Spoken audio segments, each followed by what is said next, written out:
राम प्रतिष्ठा presented by Mangaldeep धूप और अगरबत्ती। प्रार्थना की महक प्रार्थना के बाद भी। मंगलदीप, भगवान से दोस्ती। सर यूजुअली जो रामायण जो आप लिख रहे हैं अभी, रामायण वाली सीरीज, जैसे वाल्मीकि रामायण है वो अलग कॉन्टेक्स्ट में लिखी गई है, रिसर्च अलग है उसकी, मतलब वो अलग है। फिर तुलसीदास होती है, फिर संगम मेरा की होती है, फिर इंडोनेशियन है, मलय है, अलग अलग वर्जन्स होते हैं, कैरेक्टर्स बदल जाते हैं, राम सीता का और लक्ष्मण का रोल बदल जाता है हर जगह पे। तो जब आपने ये पूरा लिखना शुरू किया तो आपने बेस अपनी रिसर्च का कहाँ पे रखा, वाल्मीकि या तुलसीदास, या आपने कोएग्जिस्ट, मतलब जो चीज़ें हर जगह कॉमन मिल रही थी आपने उस चीज़ को उठाया? देखिए, मुझे इंस्पिरेशन कई वर्णों से मिला है। तो ऐसे कई हद तक कुछ कहानी वाल्मीकि रामायण से प्रेरित है, लेकिन जो scion of Ikshvaku, Ram scion of Ikshvaku में जो सबसे, जब किताब की शुरुआत में जो युद्ध जो होता है महाराज दशरथ और रावण के बीच, कराछपा में, जो ये समुद्र के तट पर, वो एक्चुअली आनंद रामायण से प्रेरित है। आनंद रामायण में जो कहते हैं कि उसकी भी रचना वाल्मीकि जी ने की थी, तो वो उससे प्रेरित है। जब जो सीता माँ को योद्धा के रूप में जो पेश किया है वो अद्भुत रामायण से प्रेरित है। कहते हैं उसकी भी रचना वाल्मीकि जी ने की थी। तो और ये वाल्मीकि जी एक व्यक्ति थे या एक परंपरा थी? ये कहना तो मुश्किल होगा, लेकिन मेरे हिसाब से एक व्यक्ति थे। लेकिन कहते हैं कि वाल्मीकि जी ने 3 रामायण की रचना की थी। एक थी वाल्मीकि रामायण, दूसरी थी अद्भुत रामायण, तीसरी थी आनंद रामायण। आप तीनों को पढ़िए, बहुत ही सुंदर है तीनों।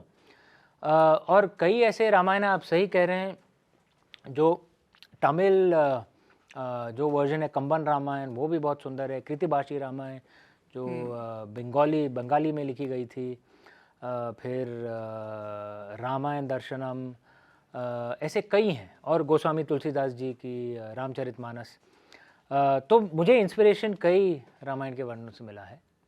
तो एक तरह से आप कह सकते हैं मिश्रण है। ये सब किताबें आप खुद ही पढ़ते हैं या एक रिसर्च टीम भी रहती है जो आपको अलग अलग रेफरेंस बताती है? या तो मैंने पढ़ी है या सुनाई गई है मुझे, जैसा मैंने कहा, क्योंकि परिवार में ये परंपरा थी। पर कोई रिसर्च टीम भी साथ रहती है? एक रिसर्च, एक दो रिसर्च लोग भी हैं मेरे साथ, लेकिन ज़्यादातर परिवार से ही सीखा है मैंने। अच्छा। अमीश, मैंने सीता के बारे में हमने जहाँ टीवी में जितना देखा या हम घरों में हमें जो रामायण सुनाई गई, हम कभी भी सीता को एक वॉरियर प्रिंसेस के तौर पे इमेजिन नहीं कर पाते हैं। मतलब मैंने कभी नहीं किया।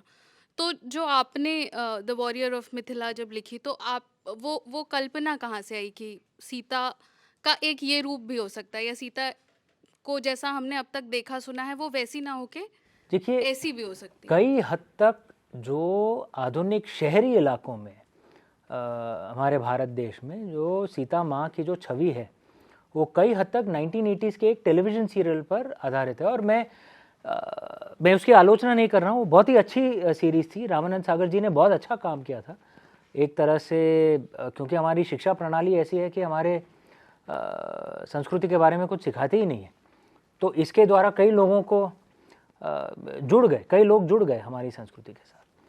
लेकिन प्राचीन वर्जन्स के रामायण में आपको सीता माँ की छवि बहुत स्ट्रांग दिखेगी। वाल्मीकि रामायण में वो योद्धा नहीं है, लेकिन स्ट्रांग कैरेक्टर है। और जैसा मैंने कहा, अद्भुत रामायण में तो वो योद्धा है।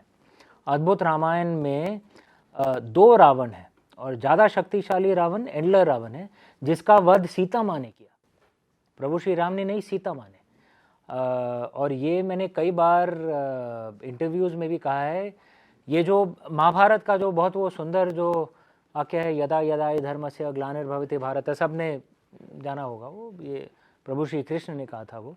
तो उसका एक अलग वर्णन है अद्भुत रामायण में। यदा यदा हि धर्मस्य ग्लानिर्भवति सुव्रत अभ्युत्थानम अधर्मस्य तदा प्रकृति संभव, कि जब भी अधर्म बढ़ेगा या धर्म घटेगा, तब याद रखना, सुव्रत मतलब जो अच्छे व्रत लगता है, जो गुड वाव्स करता है, तो याद रखना सुव्रत, कि तब माँ प्रकृति मतलब सेक्रेड फेमिनिन विल इनकारनेट। ये अद्भुत रामायण में है कि माँ इनकारनेट करेंगी, माँ जन्म लेंगी, अवतार लेंगी, माँ धर्म की रक्षा करेंगी, माँ हमारी रक्षा करेंगी। तो ये भी एक, देखिए, हमारे जो प्राचीन वर्जन्स हैं उनमें औरतों की बहुत इज्जत होती है। दुख की बात है कि हमें वो सब सिखाया नहीं जाता है। तो मतलब ऐसा एक माहौल, ऐसा एक सोच बन गया है आधुनिक भारत में कि कोई औरतों के हक की बात करता है या LGBT लोगों के हक की बात करता है तो एक तरह से ये पश्चिमीकरण है या पाश्चात्य, ऐसा नहीं है। ये असली इंडियन है, यही हमारी प्राचीन संस्कृति है। हम भूल गए हैं। हमारी स्मृतियों में लिखा गया था कि जिस धरती पर औरतों की इज्जत नहीं होती उस धरती को भगवान त्याग देते हैं। वहाँ पे किसी भी पूजा का कुछ प्रभाव नहीं पड़ता। ये हमारी परंपरा है, हम भूल गए। इसे रिवाइव करने की ज़रूरत है।